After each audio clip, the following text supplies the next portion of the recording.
It's an honor to be here.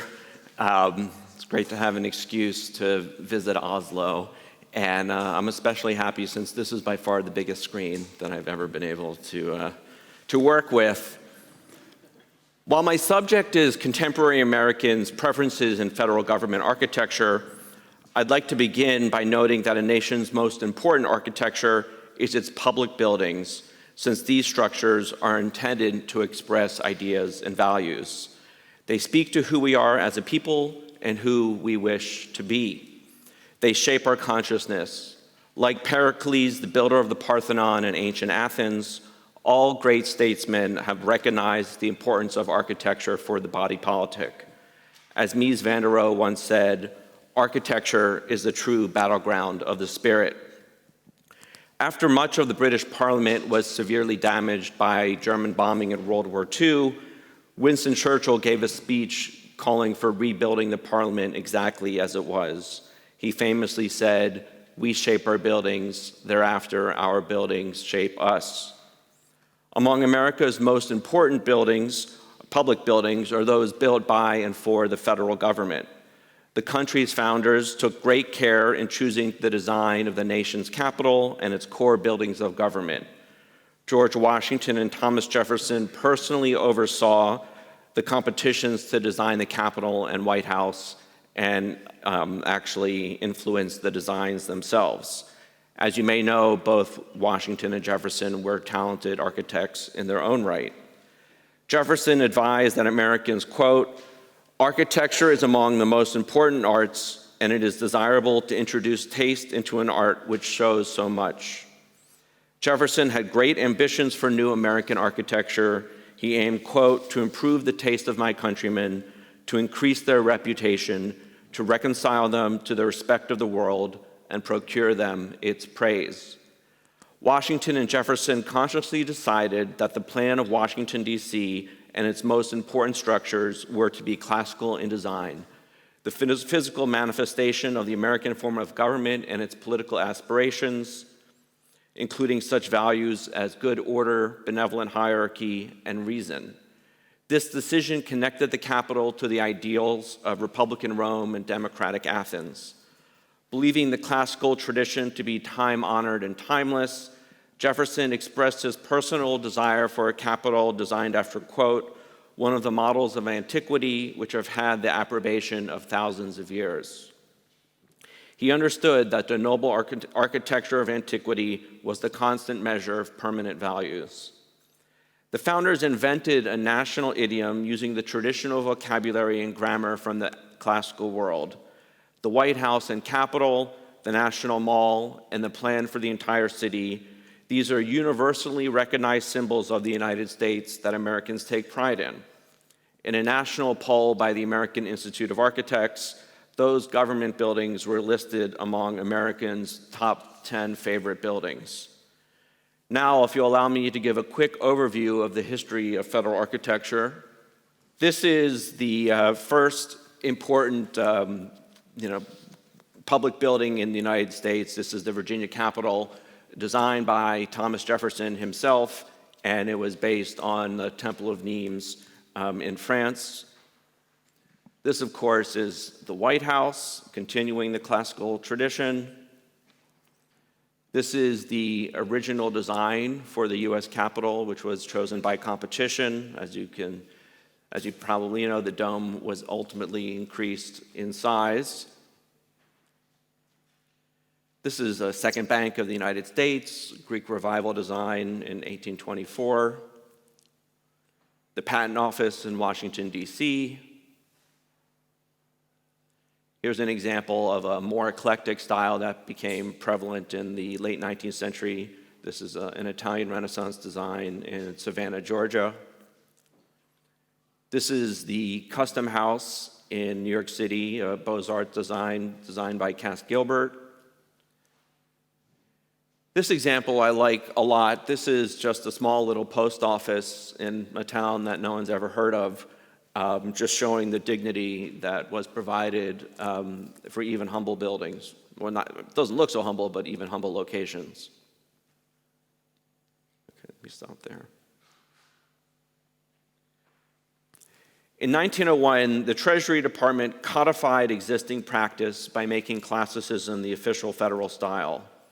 According to the chief architect, quote, "The department decided to adopt the classic style of architecture for all buildings as far as it was practicable to do so, and it is believed that this style is best suited for government buildings.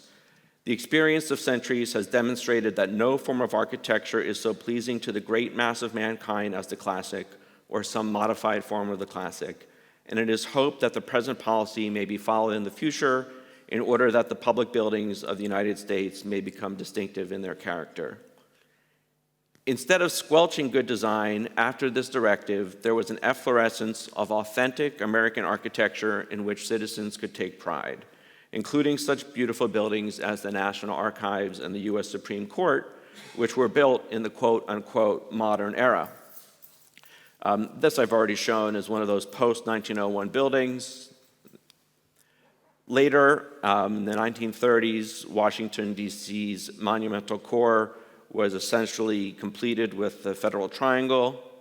Here's an example of one of those government buildings.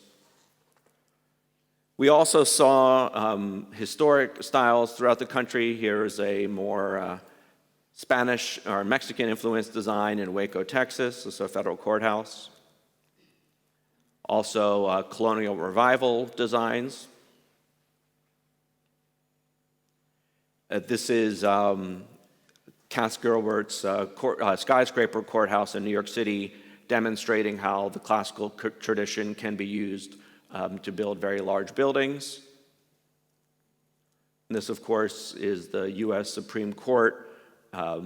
Like I said, this is built in the modern era and finished in 1936. And this is an interesting photo showing the harmony of three important classical buildings in Washington, the U.S. Capitol in the front, the Supreme Court to the back left, and the back right is the Library of Congress, designed in a Beaux-Arts design.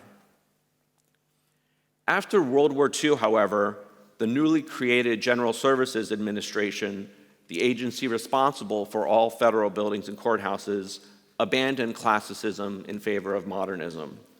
During the mid-20th century, the government built the generic boxes and, to a lesser extent, the steel and glass cages that came to exemplify corporate America and international business.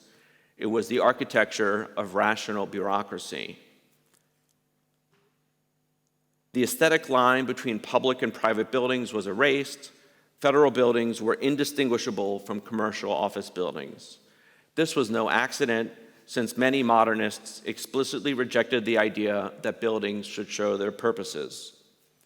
The hegemony of modernism in federal architecture was formalized in 1962 when Daniel Patrick Moynihan, then a young staffer in the Labor Department who would later become a U.S. Senator, he inserted a single page in a White House report on government office space. He rather ambitiously titled it Guiding Principles for Federal Architecture. GSA would go on to adopt the principles which rejected official classicism and implicitly favored modernism. Indeed, although the principles state, quote, "The development of an official style must be avoided," modernism would, in fact, de facto become official. Indeed, since the guiding principles until the 1990s, not a single government building of any significance was erected in a classical or traditional style. I should emphasize that the guiding principles also state, quote, "Design must flow from the architectural profession to the government and not vice versa." In other words, the government, that is, the client, abdicated authority. It allowed the elite private sector, which was entirely modernist, to dictate design to the government. This reversal of authority continues today. Let me emphasize that the federal government is the largest patron of art and architecture in the country. It spends billions upon billions of dollars on its buildings. Federal buildings constructed after the guiding principles were at best undistinguished, but very often ugly and soulless. Here's a quick tour of those buildings. A box in Kansas City, Missouri. Courthouse in Montana. This is a courthouse by Mies van der Rohe, who, as you may know, is one of the most important modernist architects. It's very interesting that there was a famous trial in this building in the 1960s that inspired a movie called Trial of the Chicago Seven, had to do with the Vietnam War. And that trial took place in this building, but the movie used this exterior for the courthouse. And the interiors of the courtrooms were all classical because no one recognizes this as a courthouse. This is a building by Walter Gropius, another seminal architect, federal building in Boston. And here's the extremely inviting entrance. This is the notorious headquarters of the Housing and Urban Development Agency, designed by Marcel Breuer, another very important modernist architect. Two different, one HUD secretary said that this building was like 10 floors of basement. He was a Republican, so you wonder, is this a partisan issue? Well, then later, a Democrat successor quoted him saying, yes, it's like 10 floors of basement, and another Democrat also said the same thing. And he also said that it looked like something that could have been built in the Soviet Union. And it's obviously brutalist in style. One thing that's telling, however, is the General Services Administration, the agency that oversees government buildings. They uphold this building as an example of excellence in federal design. This is the FBI headquarters, another brutalist building. The head of the FBI, J. Edgar Hoover, said it was like something from Mars. Now this building is going to be demolished. It's already falling apart, even though it's not that old. I like to call it the Ministry of Fear. In 1994, GSA created the so-called Design Excellence Program to remedy what the agency, like its clients and the public, perceived to be the abysmal quality of its buildings. The program, which continues today, gives great weight to the judgment and taste of private sector architects and places high value on quote-unquote creativity and innovation. Under the Design Excellence Program, buildings have been designed with multifarious modernist and postmodernist vocabularies such that there tends to be little similarity or continuity among them. Indeed, what we get is stylistic chaos. Following the intent of Moynihan's guiding principles, the program is heavily biased against traditional design. Design Excellence has completed 78 buildings, federal buildings and courthouses, yet only 6 of them have been classical or traditional. That is just 8%. Many Design Excellence buildings, including those by name architects, have been architectural failures. Some have engendered controversy, and some are widely hated. Many of the designs resemble commercial architecture, and many courthouses are unrecognizable as such. The meaning and symbolism of the buildings are also inscrutable to the public and ordinary users. Demonstrating originality and novelty for their own sakes, some federal designs are avant-garde and disorderly.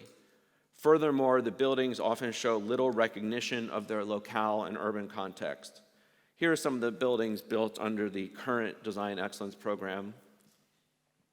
It's a courthouse in Kansas City, Missouri. It has those gun-slit windows that were common in mid-century buildings. This is a glass box of a courthouse designed by Richard Meyer, famous architect, in Phoenix, Arizona, which, as you may know, is in the middle of a desert. This is the interior of the courthouse. It gets so hot in there that the security guards are allowed to wear shorts. And to my mind, I don't know how much you know about the panopticon prison design popularized by Jeremy Bentham, but that cylinder in the middle, to me, is reminiscent of one. Here's another courthouse by Richard Meyer, more of an alien spacecraft. This is the courthouse in Orlando, Florida. there was a big fight over this building. The judges in the courthouse had asked GSA for a classical building, but GSA imposed this modernist design on them. There was a big fight between the branches of government, and the executive branch defeated the judicial branch. This is a courthouse in Austin, Texas. I don't know if you know the game Jenga here, where you pile up little blocks. This is Jenga texture. This is a deconstructivist design in Las Vegas. A bunch of pieces that have been stuck together. Federal courthouse on Miami, Florida. In my mind, looks more like a luxury condo building. This is the super uninspiring U.S. mission to the United Nations in New York. Designed in El Paso, Texas. Another one of those glass boxes, this one by Skidmore, Owings & Merrill in Los Angeles. But as boxes go, you can't get much worse than this in my mind. This is the U.S. courthouse designed by Thomas Pfeiffer in Salt Lake City. You might think, well, what does this resemble? Well, the Salt Lake City Weekly had a news story titled, "Resistance is Futile, How Utah Ended Up with a Borg Cube for a Federal Courthouse." The Borg, as you may know, are some villains in Star Trek. This is a federal courthouse by the avant-garde architect Tom Main. And this, I think, is probably the worst of the design excellence buildings. This is also by Tom Main, who I believe won the Pritzker Prize. He's one of the most important architects in America. It's a highly aggressive, futuristic building. Looks like it's going to shoot laser beams at you. This is the side of the building. This is the interior, which already looks like it's been hit by an earthquake. Tom Main has openly said that his buildings take an aggressive approach toward the public. He also said in a small talk that in a courthouse he designed in Oregon that he put covert guillotines over the judges' benches, kind of as a joke. So in other words, he's being subversive in the design of federal buildings. Here is a rare example of a new classical federal courthouse, which shows what the alternative to the Design Excellence Program could be. This building exists only because Alabama Senator Richard Shelby, as the powerful chairman of the Senate Appropriations Committee, fought GSA to get a classical design. Now, turning to politics. In February 2020, there were press reports of a leaked draft of an executive order from the Trump White House that would reorient federal architecture in a classical and traditional direction, including by requiring that new office buildings in Washington be classical in design. These reports brought more public attention to the subject than it has seen in many decades, indeed, if ever before. In response to this development, the National Civic Art Society, my organization, decided to conduct a survey of Americans' preferences in federal design. The survey of 2,000 adults was conducted by the Harris Poll, a highly reputable, nonpartisan polling company. We wish to discover what matters most when it comes to U.S. courthouses and federal office buildings. What do Americans really like? There had been very few studies of Americans' preferences in architecture. In 2007, the American Institute of Architects, the main trade organization for architects, undertook a survey of 2,200 Americans, also conducted by the Harris Poll. It was a survey of Americans' 150 favorite buildings. Called Americans' Favorite Architecture, the survey found that Americans strongly preferred buildings designed in a traditional style. According to the Wall Street Journal, the poll showed that, quote, Americans preferred older buildings that evoke ancient architectural styles such as Gothic, Greek, and Roman traditions. Of the top 50 buildings, only 12 can be described as modern-looking. The National Civic Art Society Harris Poll survey comprised 7 pairs of existing U.S. courthouses and federal office buildings. The buildings were not identified in any way. Each pair comprised one building in the traditional style and one building in a modernist style. The order in each pair was randomized, as was the order of the questions. For each pair, the survey question was, which of these two buildings would you prefer for a U.S. courthouse or federal office building? From a long list of many dozens of photos, the 7 pairs of images were very carefully selected and edited to ensure fair competitions. Factors such as sky color, angle of photo, light conditions, distance from the building, weather conditions, nature of foreground, nature and quality of street furniture, presence of street trees, parked cars, and passing people were all controlled for or either controlled for perfectly or as far as possible by careful photo selection and editing. In all cases, the aim was to reduce to a minimum factors other than the building itself that might influence people's preferences. Here are the questions with respondents' total preferences indicated. So in this question, you can actually see on the right that housing and urban development building, and on the left, a building from the Federal Triangle, the classical building. The classical building defeated the brutalist building 81% to 19%. Here, these buildings, the one on the left is the headquarters of a federal agency, a brutalist building by Marcel Breuer, and on the right is the National Archives, obviously a classical design. And in this case, the classical design won 83% to 17%.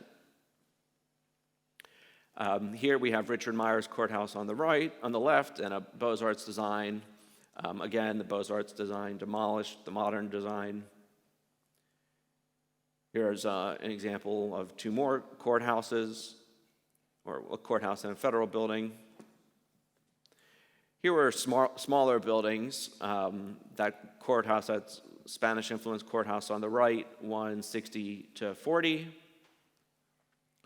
And here we had a colonial revival design on the left and a modern design on the right. The colonial design won 58% to 42%. And here we have a building by I.M. Pei on the left in Indiana, and a courthouse, a classical courthouse on the right, which won 81% to 19%. Whether knowing about this survey, well, actually, let me show you a little bit more of the results. Just overall, 72% of the people surveyed preferred the traditional design versus 28%. And there were widespread majorities for tradition across all demographic groups.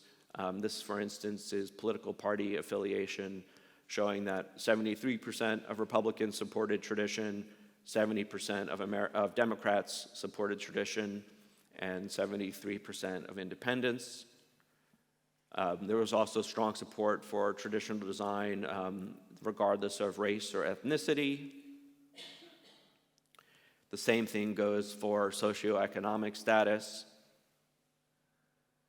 and also education level attained. Whether knowing about this survey or intuitively understanding what it represented, it was not surprising that at the end of his term, President Trump did issue the executive order on federal architecture. Titled Promoting Beautiful Federal Civic Architecture, the order highlighted the inspiring history of classical federal design going back to the founders and bemoaned the decline starting in the 1950s. The order noted that since that time, buildings have sometimes become ugly and often disliked by ordinary people, even if the designs appealed to architectural elites. So for instance, that Borg cube of a building from Salt Lake City that has received a high prize from the American Institute of Architects. The order singled out GSA's Design Excellence Program for critique and noted that it failed to provide for local communities to give input on design. The executive order did a number of revolutionary things. To quote the key passage, federal public buildings should uplift and beautify public spaces, inspire the human spirit, ennoble the United States, and command respect from the general public. They should also be visually identifiable as civic buildings and, as appropriate, respect regional architectural heritage. The order stated there should be special regard for classical and traditional architecture when designing federal buildings across the country. The order was at its most rigorous regarding Washington, D.C., requiring that new federal buildings be classical. The order broadly defined classical architecture to encompass such styles as neoclassical, Georgian, federal, Greek revival, Beaux-Arts, and Art Deco. Traditional architecture was also broadly defined to include historic architecture such as Gothic, Romanesque, Pueblo revival, Spanish colonial, and other Mediterranean styles. Thus, there was to be diversity across the country. The order did not outright ban modernism, but it required, quote, that all federal buildings designs command respect of the general public for their beauty and visual embodiment of America's ideals. The order did, however, explicitly make it more difficult for GSA to approve brutalist and deconstructivist designs, which are the most hated by the public. Brutalism, in my mind, is the equivalent of a boot stamping on your face for all eternity, while deconstructivism is the architecture of disorder, subversion, and chaos. As for the country as a whole, the order also stated that, quote, GSA should seek input from the future users of applicable public buildings and the general public in the community where such buildings will be located before selecting an architectural firm or design style. In other words, for the first time GSA was established, ordinary people would have a say. There would finally be an element of democracy in design. Soon after President Biden took office, he rescinded Trump's order without providing any explanation. However, ever since the executive order had been leaked, the American Institute of Architects, which has 80,000 members, had been engaged in an energetic lobbying campaign against it. The order was also opposed by cultural elites, such as the editors of the New York Times, which published an editorial titled, "What's So Great About Fake Roman Temples?" The editorial noted that the Founding Fathers leaned heavily on ancient precedents, but the New York Times claimed that American architecture today, quote, no longer needs to wear borrowed clothes. Of course, if classical public buildings constructed today are fake Roman temples, then it logically follows that the Times thinks that the US Capitol and Jefferson Memorial were equally fake when they were built. Although the executive order was rescinded, it has had lingering effects. In one case in point, the chairman of a congressional committee directed the Government Accountability Office, a highly respected nonpartisan agency, to undertake a study of how GSA chooses architects for federal projects. The report found that GSA's Design Excellence Program is not required to take into account public input, and the report stated that such input is often not taken into consideration at all. In one of its recommendations, the report stated that, quote, by giving communities an opportunity to provide input on public building design, GSA could help allay concerns that the federal government is constructing buildings that are unpopular with local communities. The report concluded by recommending that GSA change its policy so as to require the obtaining and consideration of community input on building design, including architectural style. Happily, in response to the report, GSA agreed to make these changes. This was a major victory for proponents of Trump's executive order. Most recently, last year, Republicans in the US House and Senate introduced now pending legislation that would essentially codify Trump's executive order. Now, one can speculate as to why politicians are taking particular stands on the issue, but I think the National Civic Art Society poll shows that the results of such legislation would be popular with much of the public. Thank you. Thanks a lot.